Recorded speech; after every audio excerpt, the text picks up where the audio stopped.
En el registro civil, llevaba esperando 3 horas. Mi patético novio me había dejado plantada por tercera vez. Desolada, estaba a punto de irme cuando la funcionaria bromeó. Ese chico guapo de allí también lleva esperando mediodía. Ustedes dos harían una buena pareja. Nos miramos durante 10 segundos. Al unísono dijimos que sí, y 10 minutos después tenía marido.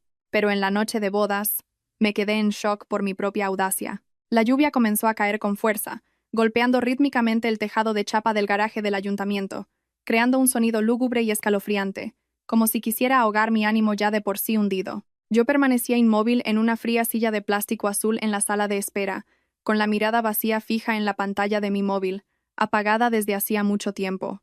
Era la tercera vez. Sí, exactamente la tercera vez que Daniel me dejaba plantada en el día más importante en la vida de una mujer. Llevaba sentada allí 3 horas, desde que el sol de la tarde aún calentaba hasta que el cielo se tiñó del gris plomizo de la tormenta, solo para recibir un mensaje de texto tan breve como cruel. Me ha surgido una reunión de última hora con un cliente. Mi amor, tú siempre eres tan comprensiva. La próxima vez, ¿vale? La frase, mi amor, tú siempre eres tan comprensiva, fue como un cuchillo clavado en mi orgullo, haciéndome reír con amargura mientras las lágrimas asomaban a mis ojos. Miré el elegante vestido blanco que había tardado una semana en elegir, y luego toqué el informe de la ecografía de 6 semanas que descansaba en mi bolso. Había planeado darle una gran sorpresa, decirle que no solo íbamos a firmar nuestro certificado de matrimonio, sino que también daríamos la bienvenida a una nueva vida. Pero en respuesta a mi esmerada preparación, solo obtuve su habitual ausencia, una disculpa vacía y la prioridad absoluta que siempre daba a su trabajo y a sus relaciones sociales. Clara, la funcionaria del registro, levantó la vista hacia el reloj de la pared. El tic-tac del segundero resonaba nítidamente en el silencio. Suspiró, cerró una carpeta sobre su escritorio y me miró con compasión. Hija, ya ha terminado el horario de atención al público, dudo que venga.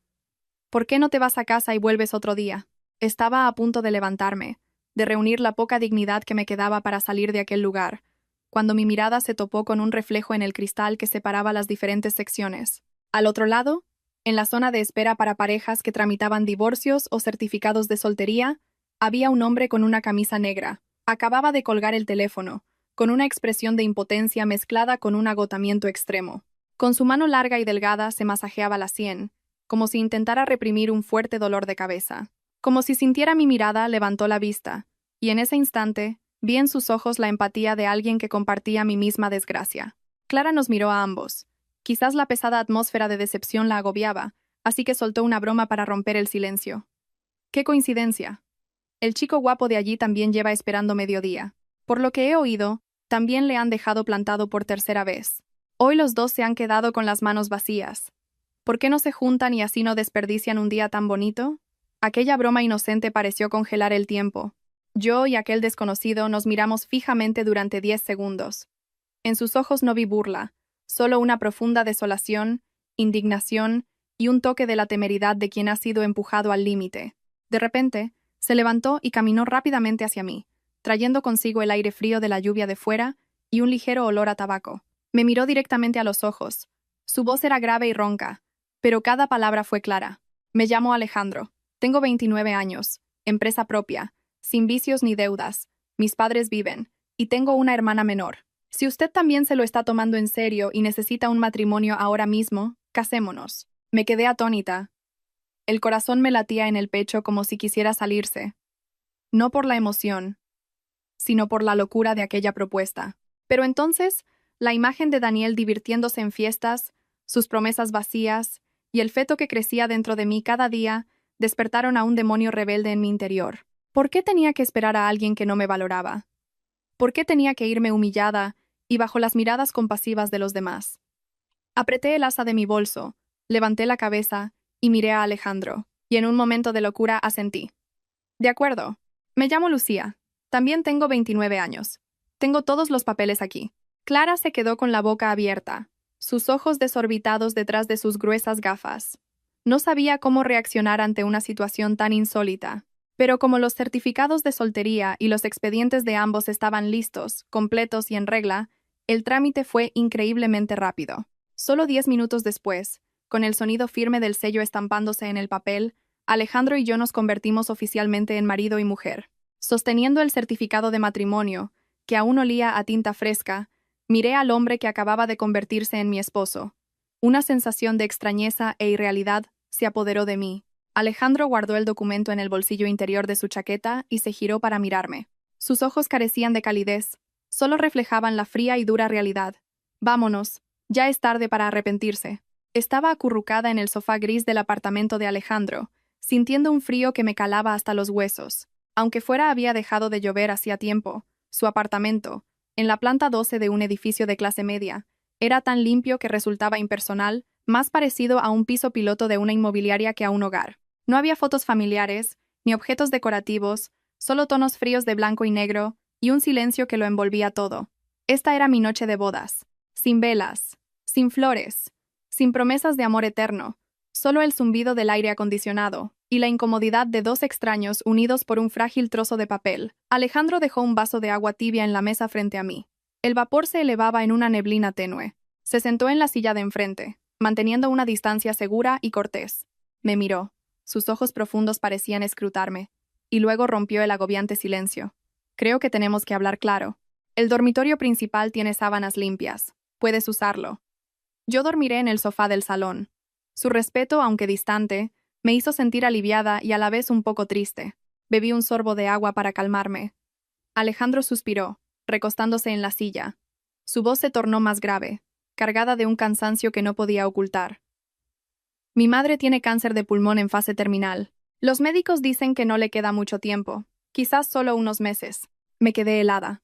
La mano que sostenía el vaso tembló ligeramente. Levanté la vista hacia él, esperando que continuara.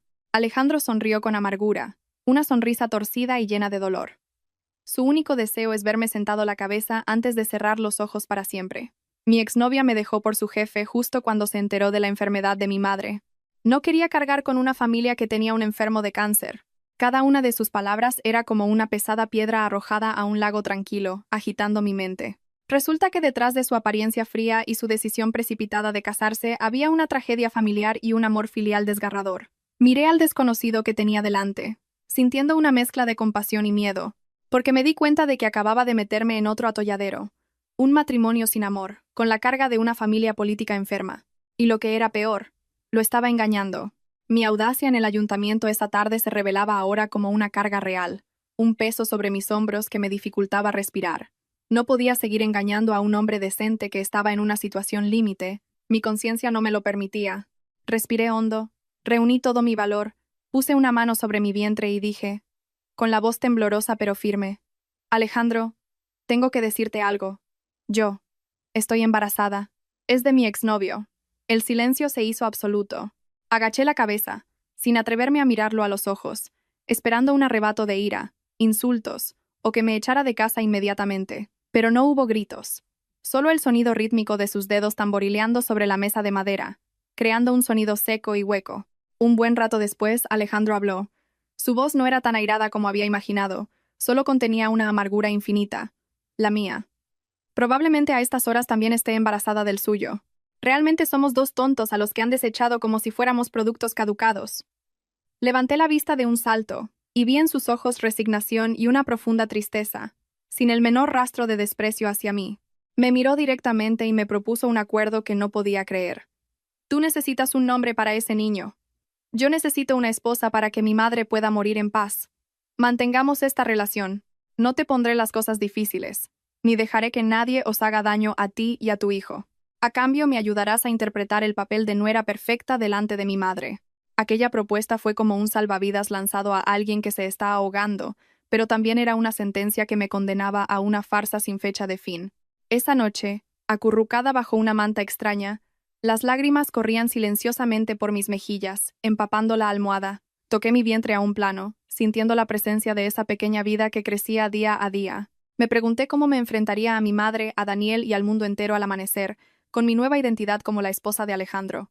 Desde el salón, me llegó el sonido de Alejandro revolviéndose en el estrecho sofá, recordándome que mi vida había tomado un rumbo completamente diferente, lleno de espinas y tormentas. La débil luz del amanecer se filtró a través de las finas cortinas, despertándome de una noche de sueño intermitente y pesadillas. Abrí los ojos y tardé unos segundos en darme cuenta de que estaba en una habitación desconocida, en una cama que no era la mía. La puerta del dormitorio estaba entreabierta, y desde fuera llegaba el suave tintineo de platos y cubiertos.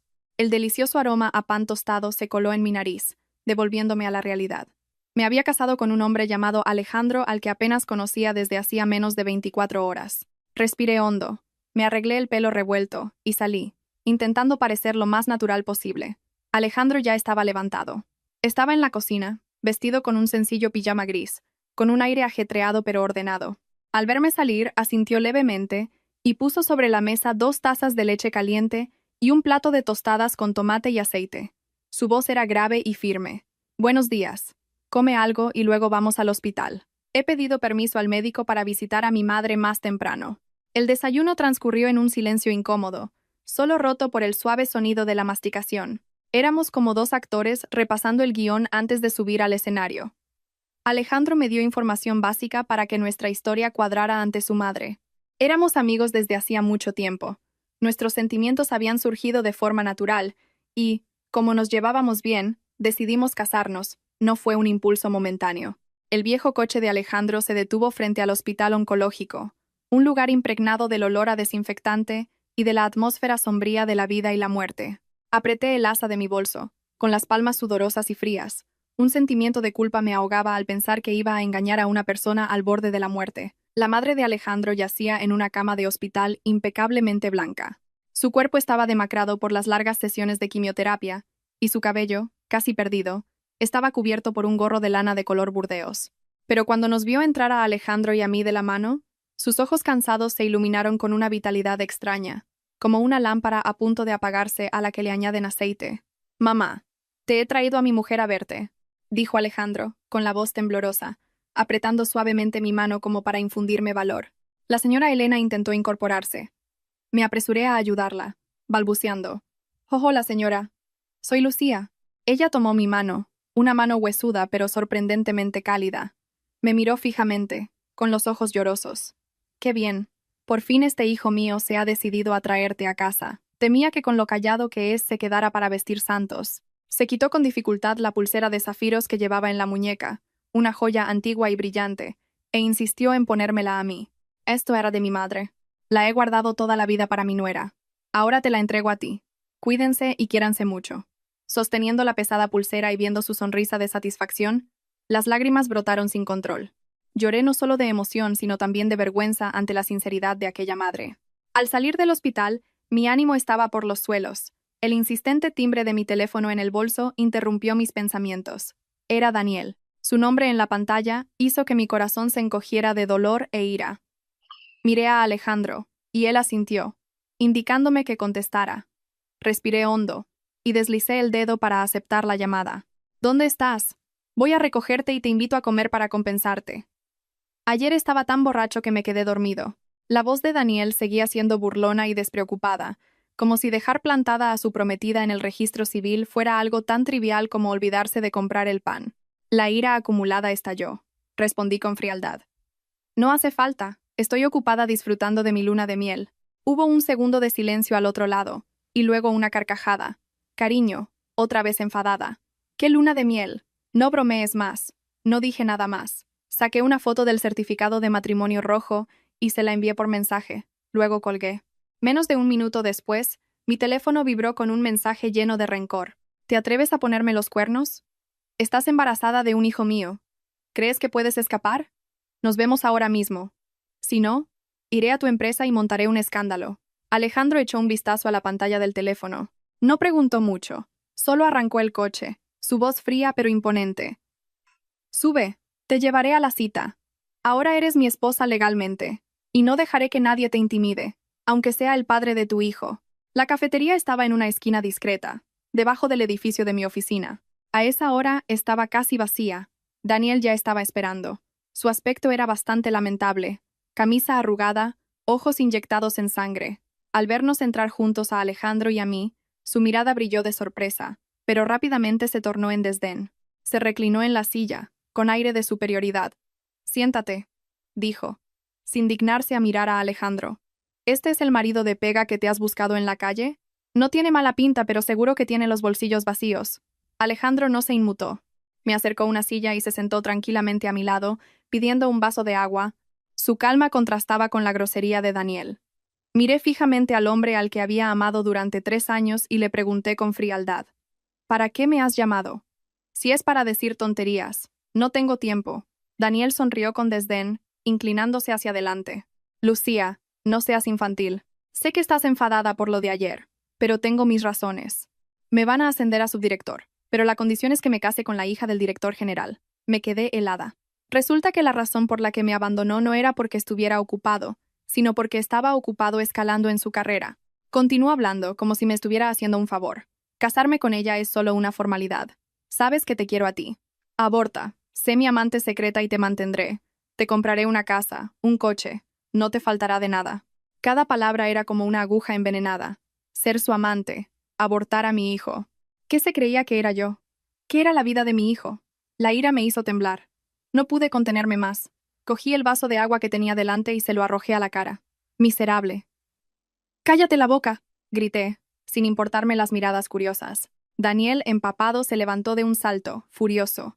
Levantó la mano para abofetearme. «¡Zorra loca, te atreves!». Pero antes de que su mano me alcanzara, otra mano, fuerte como el acero, la detuvo en el aire.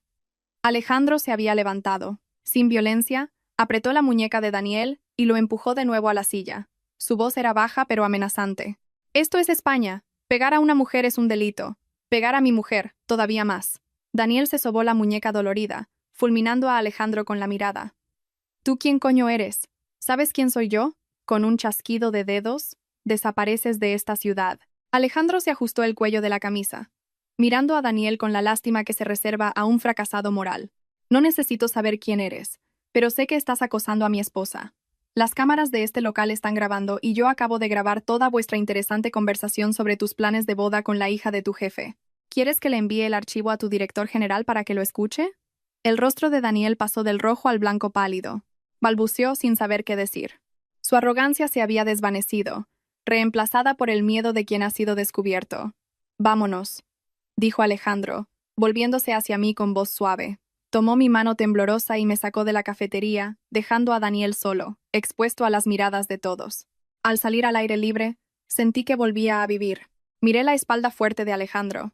Por primera vez, después de tantas tormentas, me sentí protegida, no por promesas vacías, sino por las acciones de un hombre de verdad. Tras el tormentoso encuentro con Daniel, intenté recomponerme para volver a la empresa. El proyecto de colaboración con el Grupo Solari era el fruto de mi trabajo de 3 meses, y también mi oportunidad para demostrar mi valía y ascender a directora creativa. Al entrar en la oficina, noté un ambiente extraño. Los murmullos cesaron a mi paso. Las miradas de mis compañeros ya no eran de admiración, sino de recelo, sospecha y un poco de regocijo disimulado. Mónica, mi rival directa por el puesto, se acercó a mi mesa con su habitual sonrisa empalagosa. «Lucía, he oído que te has casado deprisa y corriendo. Debes estar agotada. Tómate esto para reponer fuerzas. La reunión de esta tarde es importante. No dejes que tus asuntos personales te afecten». Le di las gracias y aparté el cartón de leche, con una vaga sensación de inquietud. Mónica nunca era amable sin motivo. Su sonrisa siempre ocultaba cuchillos afilados. La reunión comenzó a las 2 de la tarde, con la presencia del director general y los representantes del Grupo Solari. Subí al estrado con confianza y abrí la presentación que había preparado, pero en cuanto apareció la primera diapositiva, un murmullo recorrió la sala. El director general frunció el ceño y golpeó la mesa. «Señorita Lucía, ¿cómo explica esto?». Lanzó sobre la mesa otro dossier. Era la propuesta de la agencia de publicidad Estrella Creativa, nuestro mayor competidor, y lo más espeluznante era que su contenido era idéntico al mío, desde la idea principal y el eslogan hasta el último análisis de mercado. «¿Cómo? ¿Cómo es posible?», balbuceé, con un sudor frío recorriéndome la espalda. Miré a mi alrededor buscando ayuda, pero solo encontré miradas frías. Fue entonces cuando Mónica habló, con un falso tono de pesar. «Señor director, he oído que Lucía está pasando por dificultades económicas y que se acaba de casar precipitadamente. Quizás, bueno, no me atrevo a especular, pero Estrella Creativa ya anunció esta idea esta mañana. La acusación de vender la empresa pendía sobre mi cabeza como una sentencia de muerte para mi carrera». El departamento de informática fue llamado de inmediato. El resultado me dejó sin palabras.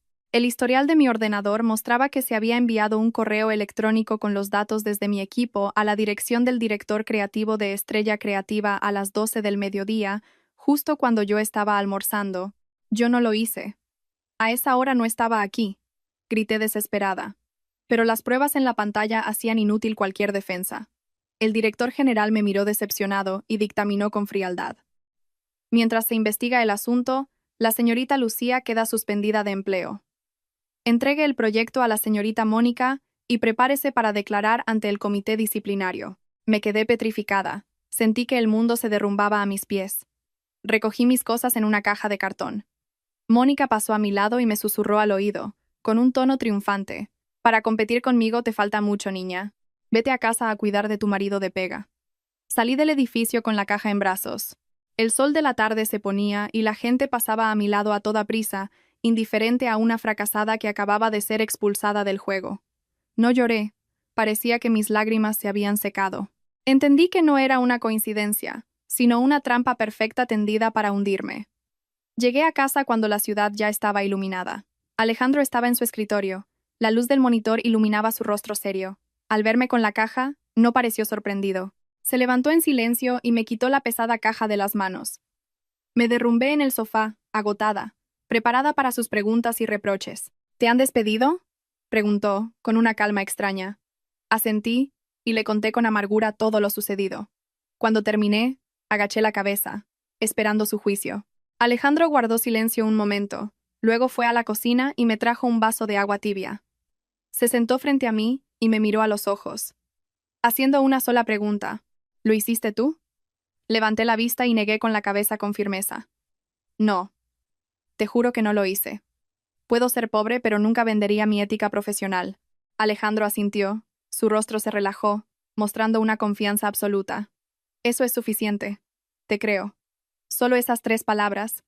Pero fueron más poderosas que 1000 consuelos vacíos. Sentí un nudo en la garganta y las lágrimas que había contenido toda la tarde por fin brotaron. Por primera vez, alguien me creía incondicionalmente. Dame tu portátil. Y si puedes, intenta recordar si has iniciado sesión con tu cuenta del trabajo en algún otro dispositivo.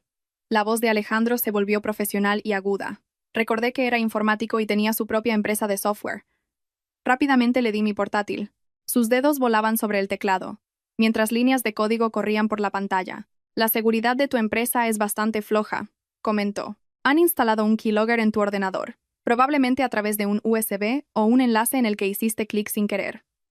Este software registra todo lo que tecleas, incluidas las contraseñas. Tecleó un poco más y luego señaló una dirección IP en la pantalla. Aquí está. El rastro del acceso no autorizado.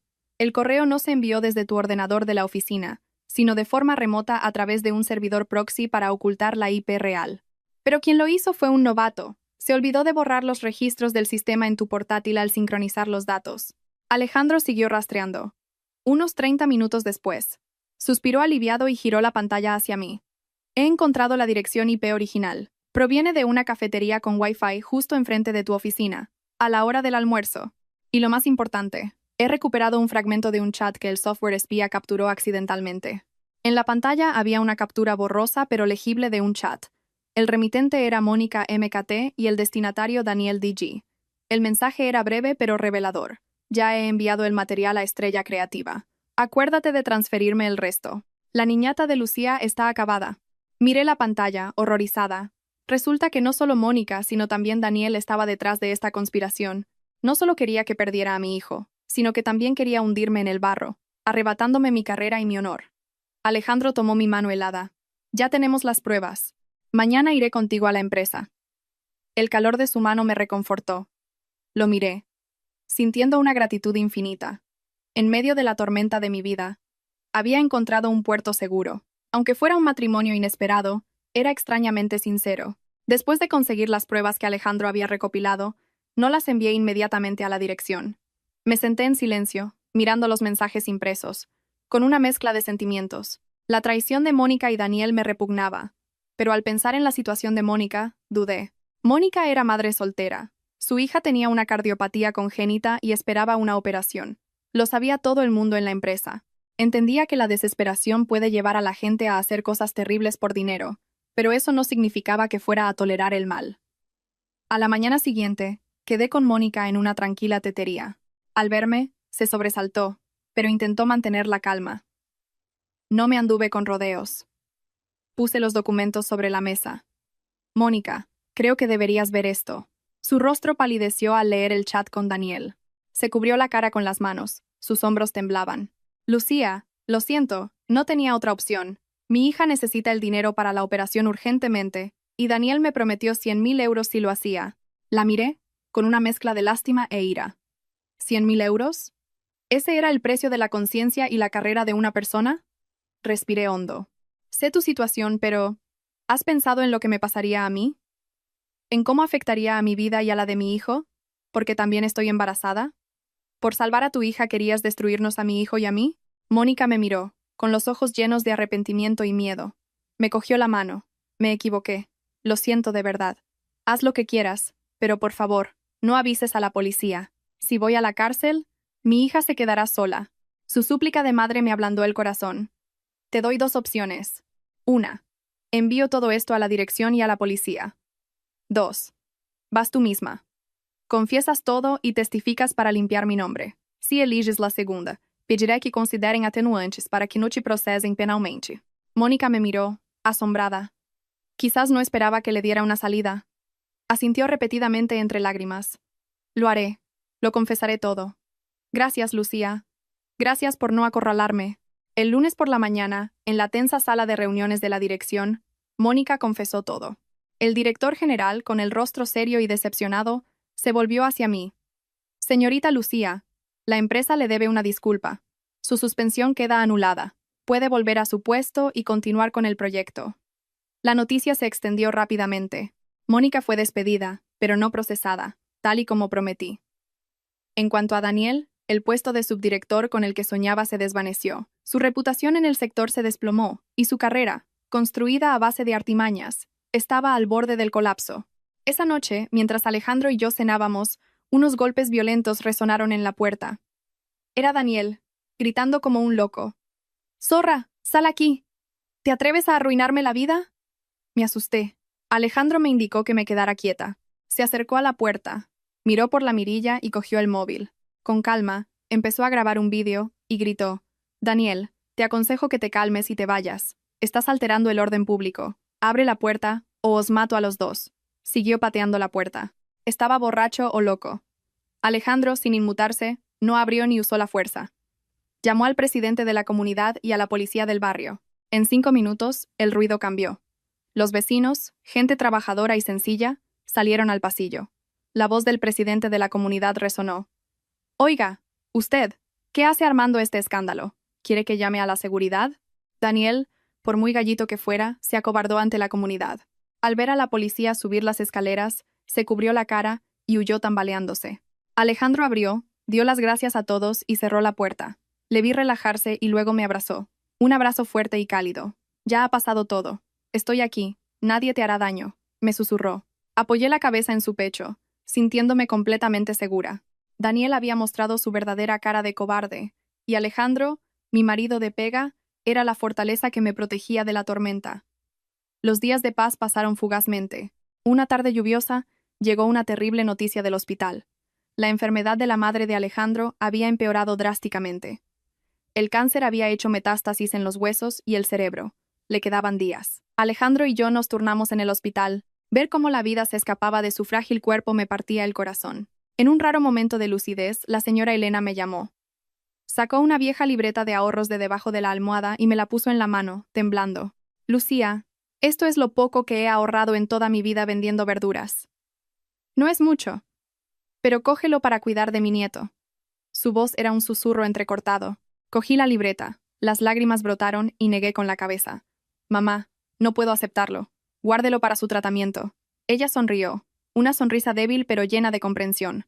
«Tontita, sé perfectamente cómo estoy. Sé que os casasteis deprisa para darme una alegría». Me quedé helada y miré a Alejandro. Él también bajó la cabeza, con los hombros temblando. Resulta que aquella madre lo sabía todo. Sabía que no éramos una pareja enamorada. Se había dado cuenta de nuestra formalidad, de la torpeza de nuestros gestos, pero nunca nos delató. Toleró nuestra mentira porque confiaba en su instinto de madre. «Pero veo que eres una buena chica». Apretó mi mano, su mirada penetrando en mi alma. «Alejandro es un poco tosco, pero tiene un gran corazón. El destino une a las personas, pero la felicidad depende de uno mismo. Por favor, cuídalo por mí». Sus últimas palabras fueron como un sagrado encargo, uniendo mi vida a la del hombre arrodillado junto a la cama. Nos miró por última vez, con los ojos llenos de amor, y luego los cerró lentamente. Su mano en la mía se relajó, y el monitor cardíaco emitió un pitido largo y estridente, anunciando el fin de una vida. El funeral de su madre tuvo lugar en un día de lluvia torrencial. Vestida de luto, de pie junto a Alejandro, recibí el pésame de los asistentes. Lloré por ella como si fuera mi propia madre, porque en esos pocos días como su nuera, había recibido de ella un afecto que me había faltado durante mucho tiempo. Alejandro estaba allí, con los ojos enrojecidos pero sin derramar una lágrima, manteniéndose fuerte para organizar todo. Ver su figura solitaria y resiliente entre el humo del incienso me llenó de una inmensa compasión. A partir de ese momento, lo nuestro ya no era un frío contrato matrimonial, sino un vínculo de afecto y apoyo mutuo. Apenas 3 días después del funeral, cuando el dolor aún era reciente, la verdadera tormenta se desató sobre nosotros. Esa mañana temprano, mientras Alejandro encendía incienso en el altar de su madre, llamaron a la puerta insistentemente. Abrí y me encontré con 2 policías y un hombre de paisano. Sus rostros eran serios y fríos. ¿Está en casa el señor Alejandro Ruiz?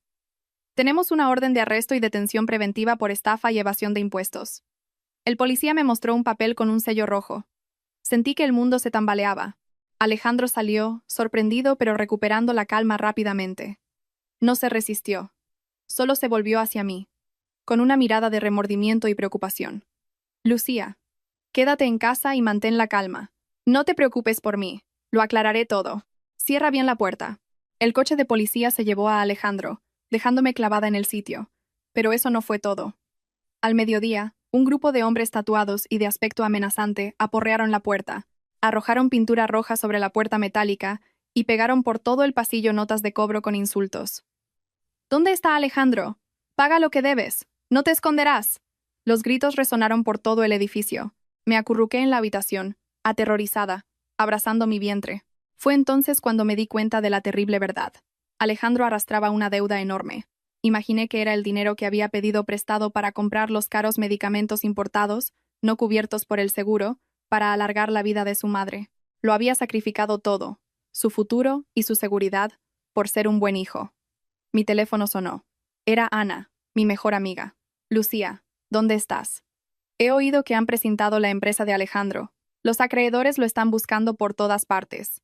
Recoge tus cosas y vente a mi casa. Es peligroso quedarse ahí. Metí algo de ropa en una bolsa, me puse una mascarilla y salí sigilosamente por la escalera de incendios.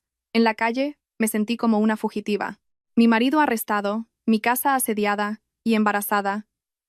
No sabía qué sería de mí mañana, pero sabía que no podía rendirme. Tenía que encontrar la manera de salvar a Alejandro, de salvar al hombre que por amor a su madre había acabado entre rejas.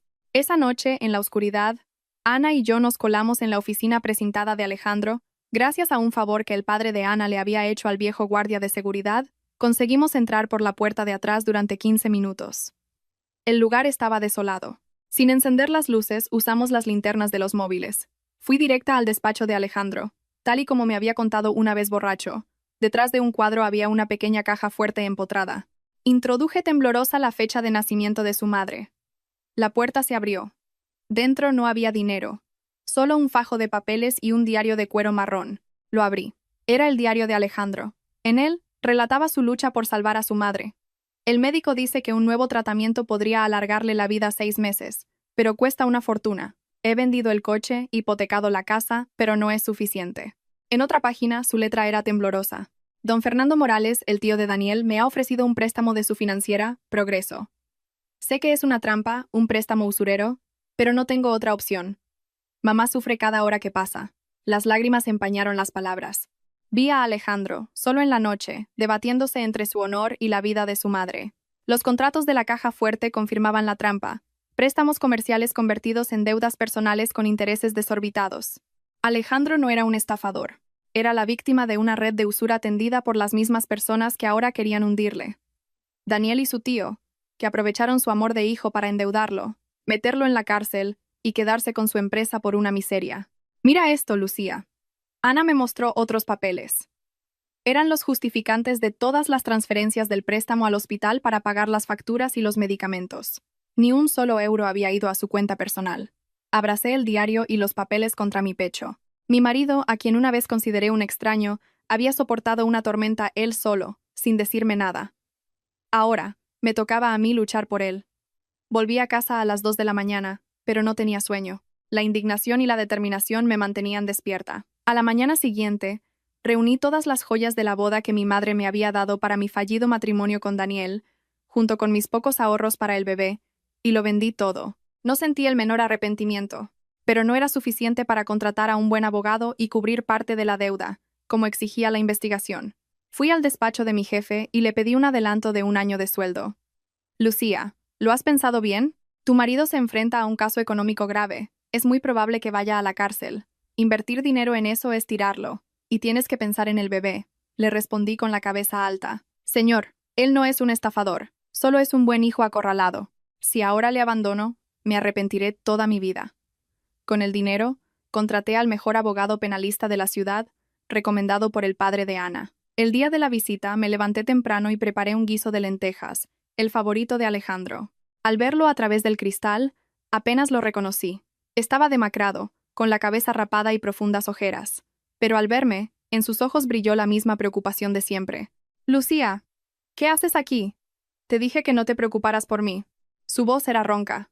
Vete, divórciate de mí. Firmaré los papeles. Eres joven, tienes futuro. No dejes que los antecedentes de un delincuente te afecten a ti y al niño.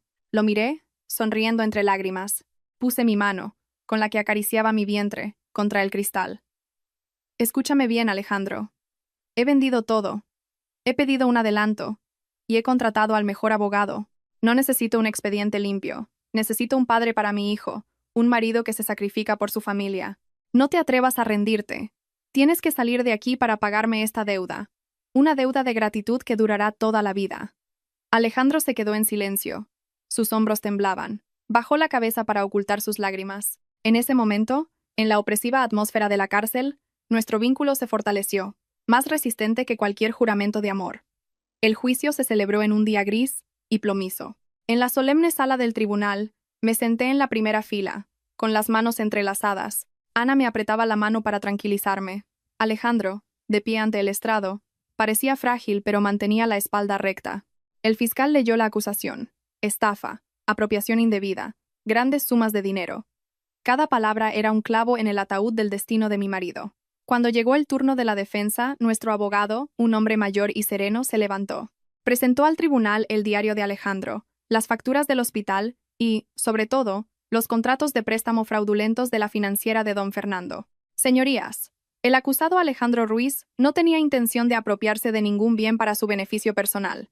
Actuó por un estado de necesidad, para salvar la vida de su madre, y lo más importante, fue víctima de una red de usura disfrazada de inversión. La sala murmuró cuando el abogado reveló el parentesco entre Daniel y don Fernando, junto con mensajes que probaban que habían coaccionado a Alejandro para firmar contratos en blanco. La mirada del juez presidente se suavizó al considerar los atenuantes. Buen historial, primer delito, motivación por piedad filial y esfuerzos por reparar el daño. Contuve la respiración. El acusado Alejandro Ruiz es culpable de un delito de administración desleal. Sin embargo, considerando los numerosos atenuantes, que fue víctima de una trampa y que no actuó con ánimo de lucro personal, el tribunal dicta una sentencia de 2 años de prisión, con suspensión de la pena durante un periodo de prueba de 4 años. El acusado queda en libertad inmediatamente en esta sala. El martillo golpeó la madera, poniendo fin a nuestra pesadilla. Rompí a llorar, abrazando a Ana. Eran lágrimas de alivio y felicidad. Alejandro se volvió para mirarme, con los ojos enrojecidos. Aunque su expediente quedaría manchado, al menos estaba libre. Salimos del juzgado, y el cielo nublado empezó a despejarse. Unos tímidos rayos de sol iluminaban el camino que teníamos por delante. Sabía que estaría lleno de obstáculos, pero lo recorreríamos juntos. La alegría del reencuentro duró poco. La dura realidad de la vida cotidiana se impuso. La empresa de Alejandro quebró definitivamente y sus bienes fueron embargados para pagar las deudas. Su reputación como joven director de éxito fue reemplazada por la etiqueta de exconvicto. Buscó trabajo por todas partes, pero al ver sus antecedentes penales, todos le cerraban las puertas. Yo seguía trabajando, con mi embarazo de 6 meses cada vez más evidente, convirtiéndome en el único sustento de la familia. Ver a Alejandro cada día más abatido, fumando sin parar junto a la ventana, me partía el corazón. Una noche, al volver tarde del trabajo, lo encontré con la cabeza hundida sobre la mesa, la cena fría, Lo abracé suavemente. Cariño, no te desanimes. Si nadie te contrata, haremos otra cosa. Mientras sea un trabajo honrado, no hay de qué avergonzarse. Alejandro levantó la vista. Sus ojos brillaban con determinación. Tienes razón. No puedo permitir que mi mujer y mi hijo sufran más. Soy un hombre. Tengo que sacar adelante a esta familia. A la mañana siguiente, guardó sus trajes en el armario y se puso el uniforme naranja de una empresa de reparto. El director, que solo conocía los teclados, ahora se enfrentaba al sol abrasador del verano, repartiendo paquetes por toda la ciudad. Una vez, lo vi por casualidad entregando un pedido en un lujoso edificio de oficinas, sudando a mares, con la ropa sucia de polvo. Irónicamente, el destinatario era un antiguo empleado suyo. El chico se quedó de piedra al ver a su antiguo jefe vestido de repartidor. Alejandro, tras un instante de vergüenza, levantó la cabeza y sonrió amablemente. Aquí tienes tu paquete. No te olvides de darme 5 estrellas. El empleado, conmovido, lo recibió con respeto. Alejandro se fue. Su figura se perdió entre la multitud, pequeña pero fuerte. Esa noche, me entregó el dinero que había ganado, un puñado de billetes arrugados. Sus manos empezaban a tener callos. Tomé ese dinero, ganado con sudor, y sentí que era más valioso que cualquier fortuna. Estábamos empezando de nuevo, desde las cenizas, sin fama ni lujos, pero llenos del amor y el apoyo de 2 personas que habían aprendido a confiar la una en la otra. Aquellos días tranquilos fueron como la calma antes de la tormenta. Yo seguía trabajando sin descanso, tratando de terminar un gran proyecto antes de mi baja por maternidad, ignorando los dolores de espalda y el cansancio. Me decía a mí misma que tenía que aguantar un poco más, ahorrar un poco más para que Alejandro no tuviera que esforzarse tanto y para que nuestro hijo no naciera con carencias. Pero había olvidado que la resistencia humana tiene un límite. Esa tarde, en la oficina, mientras me estiraba para coger unos documentos de un estante alto, un dolor agudo y desgarrador me atravesó el vientre. Dejé caer los papeles y me doblé de dolor. No era un dolor normal. Me sudaban las manos. La vista se me nublaba. Lucía, ¿estás bien? Sangre. Dios mío, está sangrando. El grito de una becaria alarmó a toda la oficina. Miré hacia abajo y vi un charco rojo extendiéndose por el suelo blanco. Empecé a perder el conocimiento, pero mi instinto maternal me hizo entrar en pánico. Balbuceé. Salven. Salven a mi hijo. Llamen a mi marido. Mis compañeros llamaron a una ambulancia. El sonido de la sirena rasgó la tarde. Me llevaron a urgencias medio consciente. Oí a los médicos hablar de desprendimiento de placenta, hemorragia masiva, sufrimiento fetal, cesárea de urgencia para salvar a la madre. La puerta de urgencias se abrió, y por un instante vi a Alejandro corriendo hacia mí. Llevaba su uniforme de repartidor. Su rostro, curtido por el sol, estaba pálido como la cera. Empujó a un guardia para llegar hasta mi camilla, con los ojos rojos e inyectados en lágrimas. «Lucía, estoy aquí, no tengas miedo», gritó, con la voz rota por el pánico. Intentó cogerme la mano, pero una enfermera se lo impidió. Se arrodilló frente a la puerta del quirófano, suplicando a los médicos. «Doctor, por favor, sálvelos. Salve a mi mujer y a mi hijo. Si a ella le pasa algo, ¿cómo voy a vivir?». La imagen de aquel hombre fuerte, derrumbado e impotente, fue lo último que vi antes de que la anestesia me sumiera en la oscuridad. En mi inconsciencia, seguía oyendo la voz de Alejandro llamándome, un grito desgarrador. Desperté en un espacio blanco, con un fuerte olor a éter. Me dolía la cabeza y sentía un vacío aterrador en el vientre. Me toqué el abdomen, antes abultado, ahora plano y vendado. La sensación de pérdida fue más rápida que el dolor físico. Giré la cabeza y vi a Alejandro, dormido, con la cabeza apoyada en el borde de la cama, todavía sujetando mi mano. Al sentir mi movimiento, se despertó. Sus ojos estaban hinchados y tenía la barba de varios días. Me miró con una mezcla de dolor infinito y alivio. Moví los labios, con la garganta seca. «El bebé. ¿Dónde está nuestro hijo?». Alejandro no respondió de inmediato. Se inclinó y me besó la frente, un beso tembloroso y salado por las lágrimas. Apretó mi mano. Su voz se quebró. «Escúchame con calma. Los médicos hicieron todo lo posible, pero el bebé era demasiado prematuro. Sus pulmones no estaban desarrollados. Se fue. A las 3 de la madrugada. Mi mente se quedó en blanco. Se fue. El bebé que había llevado durante 7 meses, con quien hablaba cada noche, nuestra única esperanza, ¿ya no estaba? No grité, no me desmayé, me quedé inmóvil. Las lágrimas corrían silenciosamente por mis sienes. El dolor era demasiado grande. Los días siguientes fueron un infierno. Caí en una profunda depresión. Me negaba a hablar, a comer, a beber, rechazaba al mundo, incluido a Alejandro. pero él no se rindió. Ocultó su propio dolor para cuidarme. Sé que sufría tanto como yo, porque había amado a ese bebé como si fuera suyo. Pidió una excedencia en el trabajo para estar conmigo día y noche. Me daba de comer pacientemente, me aseaba, me contaba cosas triviales para mantenerme conectada a la realidad.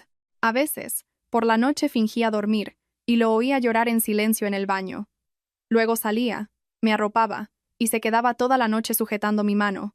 Su amor y sacrificio silencioso fueron el ancla que me impidió hundirme en la desesperación. Me di cuenta de que había perdido a mi hijo, pero no podía perderlo a él también. Un mes después, mi salud mejoró, pero mi alma seguía desolada. El psicólogo sugirió un cambio de aires. Un domingo, Alejandro me llevó en su vieja moto a las afueras, a un lugar tranquilo. Nos detuvimos frente a una gran casa con un letrero de madera que decía, Hogar Girasol. Las risas de los niños me encogieron el corazón. Quise huir. Alejandro me cogió de la mano. Confía en mí. Solo un momento. Si no puedes soportarlo, nos vamos. Entré a regañadientes. Los niños, algunos con discapacidades, otros abandonados, tenían los ojos llenos de una alegría inocente. Me senté en un banco, apartada. Mi mirada se cruzó con la de una niña pequeña que estaba sola en un rincón. Tendría unos 3 años, era delgada y vestía un vestido de flores gastado. Tenía los ojos grandes, oscuros y profundamente tristes. Una tristeza impropia de su edad. Me acerqué a ella. Me miró sin miedo. Me puse en cuclillas. Hola, ¿cómo te llamas? No respondió. Solo me ofreció la flor silvestre que tenía en la mano. Para ti. No llores. Me toqué la cara y me di cuenta de que estaba llorando. Se llama Alba, dijo una de las cuidadoras. Es muy callada.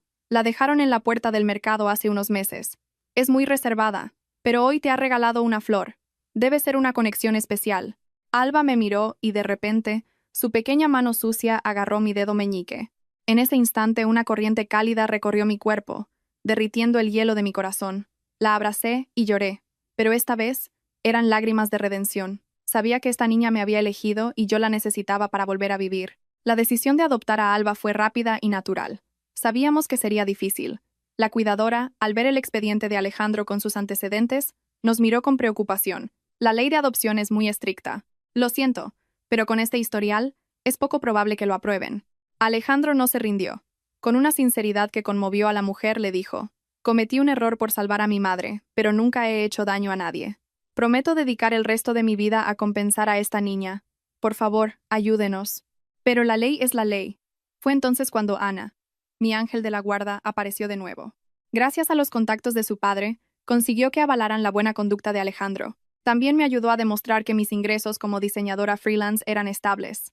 Después de 2 meses de papeleo interminable, finalmente, la solicitud fue aprobada. El día que Alba vino a casa, el cielo estaba despejado y el sol brillaba. Alejandro y yo estábamos tan nerviosos como si fuéramos a casarnos. Alba, abrazada a su viejo oso de peluche, miraba su nuevo hogar con ojos curiosos, sin soltar mi ropa. Nuestro pequeño apartamento de alquiler se llenó de luz y calidez.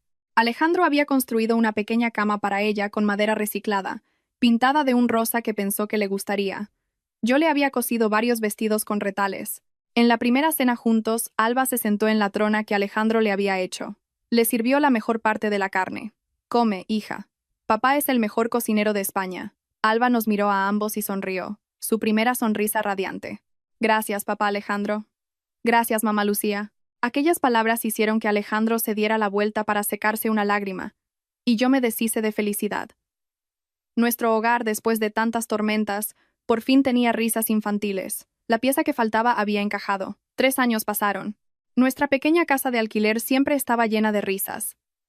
Alba, ahora con 6 años, era una niña preciosa y educada. Sus ojos tristes de antes ahora brillaban de alegría. Nuestra vida también se había estabilizado. Alejandro ya no era repartidor.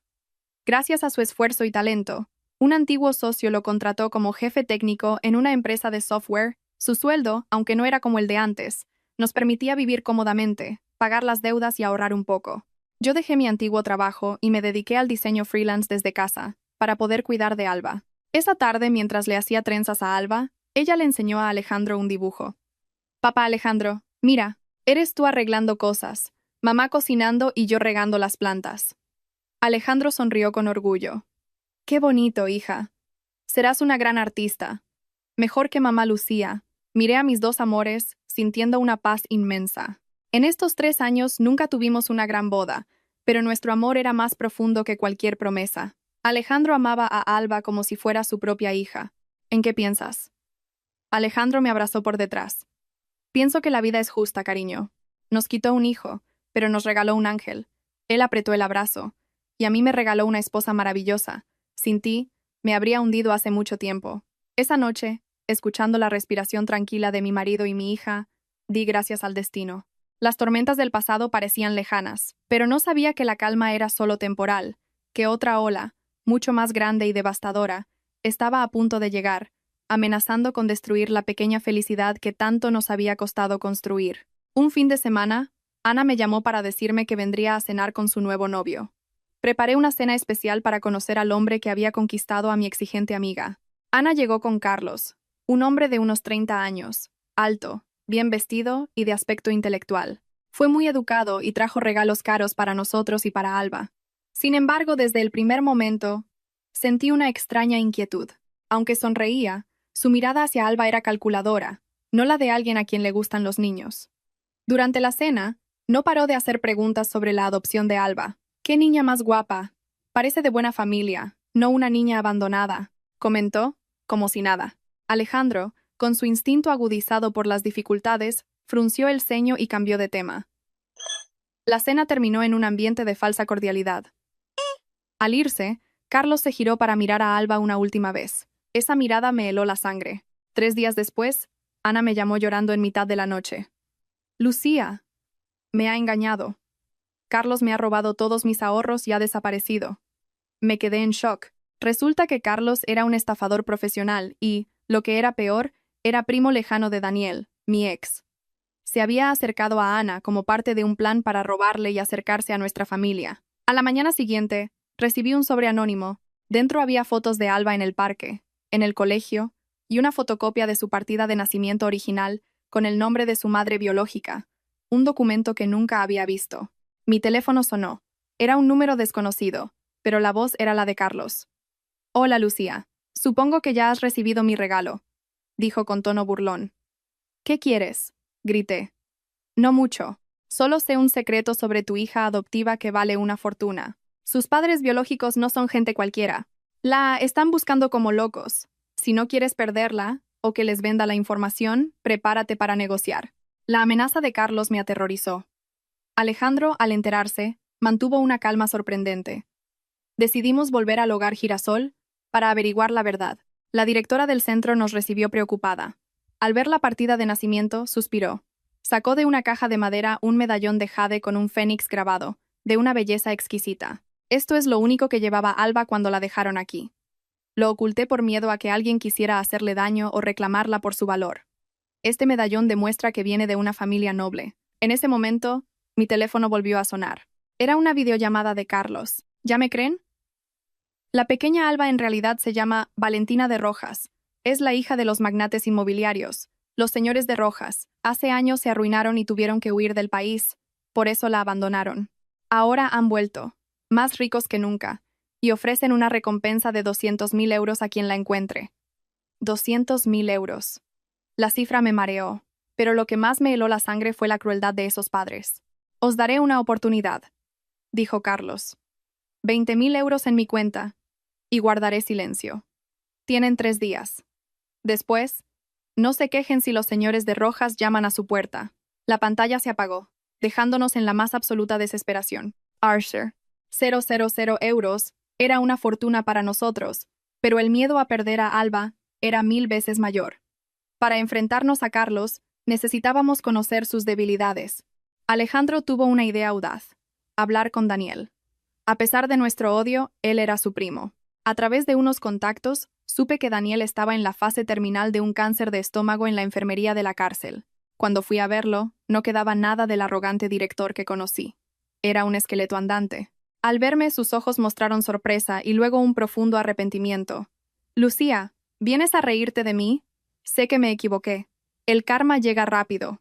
Ya no sentía odio, solo lástima. No he venido a eso. He venido a preguntarte por Carlos». Al oír su nombre, el rostro de Daniel se contrajo de ira. Ese cabrón no es humano. Cuando entré en la cárcel, engañó a mi madre para que le cediera la última propiedad de la familia y la dejó morir sola en una residencia. Ten mucho cuidado con él, Lucía. Lo buscan en 2 provincias por estafa. Está desesperado. Es capaz de cualquier cosa.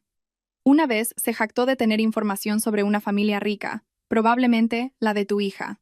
La información de Daniel era oro. Carlos no era invencible, era un delincuente acorralado. Denúncialo a la policía. Será lo único bueno que haga en mi vida, para compensar un poco por el hijo que perdimos, dijo llorando. La mención de nuestro hijo perdido me dolió, pero decidí dejarlo ir. Descansa. Haré lo que dices. El pasado, pasado está. Salí de la cárcel mientras empezaba a llover. Daniel estaba pagando por su ambición. Nosotros aún teníamos la oportunidad de luchar por nuestra felicidad. 2 días antes de que expirara el ultimátum de Carlos, un lujoso coche negro se detuvo frente a nuestra modesta casa. De él bajaron los señores de Rojas, los padres biológicos de Alba.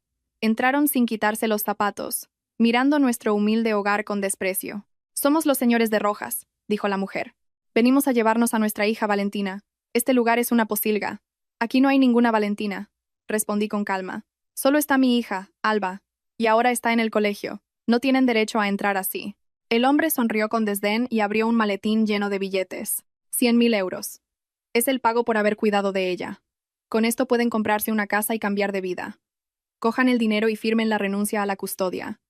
La semana que viene nos la llevamos a Estados Unidos. Sentí una náusea profunda. ¿Creían que podían comprar a su hija como si fuera un objeto?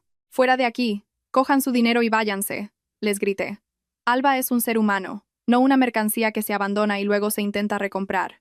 Es mi hija, y no está en venta. Justo en ese momento, llegó el autobús escolar y Alba entró corriendo. Papá, mamá, ya estoy en casa.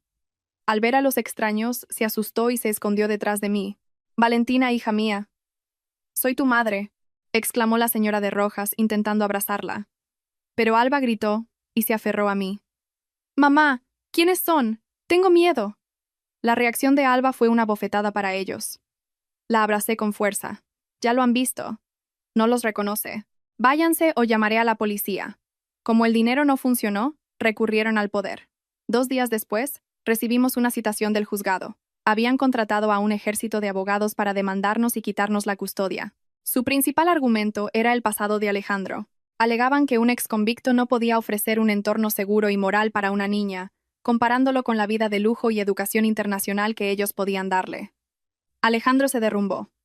Es mi culpa. Mi pasado está perjudicando a nuestra hija. Le cogí la mano. No digas eso. Un tribunal juzga con la ley, pero también con el corazón. La hemos criado con todo nuestro amor, y eso se ve. La justicia no nos quitará a nuestra hija. Esa noche, Ana vino corriendo. Había recorrido todo el barrio recogiendo firmas. Desde el presidente de la comunidad hasta la panadera, todos habían firmado una petición de apoyo y se ofrecían a testificar a nuestro favor. No estáis solos, dijo el presidente, un anciano de pelo blanco. Todo el barrio es testigo de vuestra bondad. Somos pobres, pero ricos en humanidad. Lucharemos con vosotros. El apoyo de nuestros vecinos fue un bálsamo para nuestros corazones, dándonos fuerzas para la desigual batalla legal que se avecinaba. Justo cuando se acercaba el juicio, una noticia bomba en el telediario cambió el curso de los acontecimientos. Carlos había sido detenido mientras intentaba extorsionar a los propios señores de Rojas.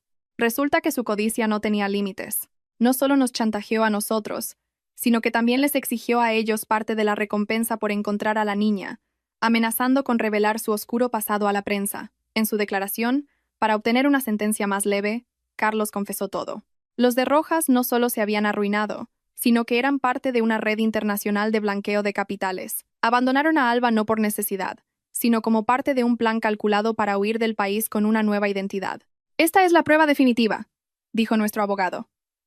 Con estos nuevos hechos, la autoridad moral de los demandantes se ha derrumbado. Ningún tribunal entregaría a una niña a unos presuntos delincuentes que además la abandonaron cruelmente. En la declaración de Carlos se revelaba otro detalle. Volvieron a por Alba no por amor, sino porque era la única heredera de un fideicomiso millonario dejado por su abuela. Necesitaban su custodia para acceder a ese dinero. Toda era una farsa. Ganaremos, Lucía, dijo Alejandro. No porque seamos más ricos, sino porque tenemos la conciencia tranquila. La justicia divina tarda, pero llega. El escándalo de los de Rojas saltó a los medios. La presión pública y la investigación policial invirtieron los papeles. Ahora, ellos eran los sospechosos. La balanza de la justicia se inclinaba a nuestro favor. En la vista de conciliación, la pareja parecía nerviosa. El juez, una mujer de mediana edad, se dirigió a Alba con dulzura. Alba, sé que es difícil, pero ¿puedes decirnos con quién quieres vivir? ¿Con tus padres biológicos, que te darán muchos juguetes? ¿O con papá Alejandro y mamá Lucía? Todo el mundo contuvo la respiración. Alba se levantó, pequeña en la inmensa sala.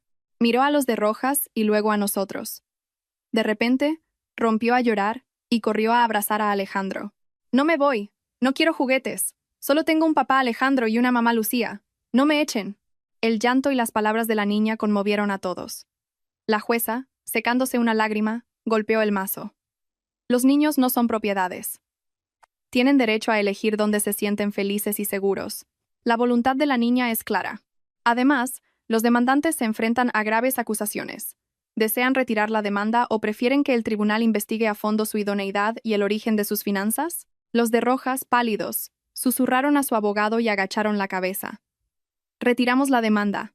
En ese instante, abracé a Alba y a Alejandro, llorando de felicidad. 2 días después, la señora de Rojas me pidió una última reunión antes de abandonar el país para siempre. Nos vimos en una tetería discreta. La mujer arrogante de antes había desaparecido, reemplazada por una figura abatida y arrepentida. Sé que no tengo derecho a pedir perdón. Hemos perdido. Mañana nos vamos para siempre. Me ofreció un sobre con dinero y los papeles de un fondo fiduciario a nombre de Alba. Es lo último que puedo hacer por ella. Rechacé el dinero con suavidad. El dinero no puede comprar los recuerdos, ni el amor perdido. Alba no lo necesita. Somos pobres, pero podemos criarla para que sea una buena persona. Si de verdad quiere redimirse, done ese dinero al orfanato donde la abandonó. Ayude a otros niños. En cuanto a Alba, cuando cumpla 18 años, le contaré la verdad y ella decidirá. La mujer rompió a llorar, se inclinó profundamente ante mí y se fue, su figura solitaria perdiéndose en la llovizna. Sorbí mi té, amargo al principio, pero con un regusto dulce. Me sentí ligera, liberada de un gran peso. Las tormentas pasaron, y la paz regresó a nuestra pequeña familia. Una tarde, Alejandro se arrodilló frente a mí en nuestro pequeño salón. No tenía un ramo de rosas, sino unas flores silvestres y una pequeña caja de terciopelo. Lucía, hace 3 años nos unimos por desesperación. Te debo una pedida de mano y una boda de verdad. Gracias por no soltar mi mano en los peores momentos. Gracias por amar a Alba como si fuera tuya. ¿Quieres ser mi esposa esta vez de verdad? Miré al hombre que había compartido conmigo tantas batallas. Vi las arrugas en sus ojos, marcas de una vida dura, y asentí, llorando de felicidad. Me puso un sencillo anillo de oro en el dedo, y nos abrazamos los 3.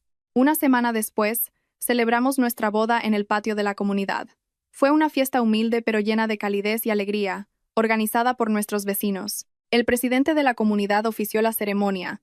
Ana fue mi dama de honor, y Alba, vestida de princesa, nos abrió el camino con una cesta de flores. Miré a Alejandro, a Alba, a todos nuestros amigos, y sentí el corazón lleno de una felicidad inmensa. Habíamos recorrido un largo camino, pero por fin habíamos llegado a casa. El tiempo pasó, sereno y apacible.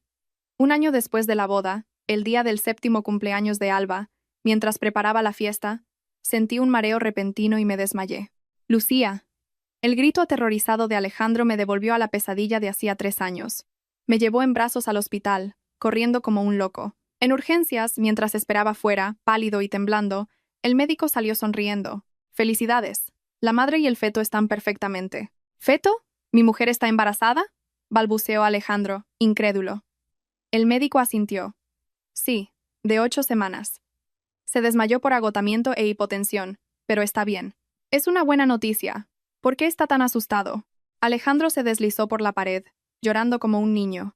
Eran lágrimas de alivio, de una felicidad tan inmensa que no podía creerla. Cuando desperté y supe la noticia, la emoción me desbordó. Alejandro entró con Alba. Se inclinó y me besó. «Gracias, Lucía. Gracias a Dios». «Alba, vas a ser hermana mayor». La niña saltó de alegría y pegó su oído a mi vientre. «Hola, bebé. Soy tu hermana Alba. Sal pronto a jugar conmigo». La habitación se llenó de risas y lágrimas de felicidad. Las viejas heridas habían sanado, dejando espacio para una nueva esperanza. Un domingo por la tarde, el sol doraba nuestro pequeño jardín. Yo observaba a Alejandro enseñar a jugar al ajedrez a Alba y a nuestro hijo pequeño, Hugo, que ya tenía 2 años. El sonido de sus risas era la banda sonora de nuestra paz. Recibí un mensaje de Ana. Carlos había sido condenado a 15 años de cárcel. Y Mónica, tras ser despedida, se había mudado a su pueblo, avergonzada. Leí el mensaje y sonreí. El pasado ya no me afectaba. La ley del karma siempre se cumple. Miré al cielo, recordando aquella tarde de lluvia en el registro civil. Aquel día, desesperada, aposté mi vida a un matrimonio con un desconocido. ¿Quién iba a decir que esa apuesta me traería una familia, un marido maravilloso y unos hijos preciosos? La felicidad, a veces, se encuentra en las decisiones valientes y en el amor que se construye cada día. Mamá, ven a ver. Papá ha perdido al ajedrez. La voz de Alba me sacó de mis pensamientos. Me levanté y caminé hacia ellos. Alejandro me miró con amor y me rodeó con sus brazos. Tomé su mano, la misma mano áspera pero cálida que me había guiado a través de tantas tormentas. El pasado estaba cerrado. Mañana saldría el sol de nuevo.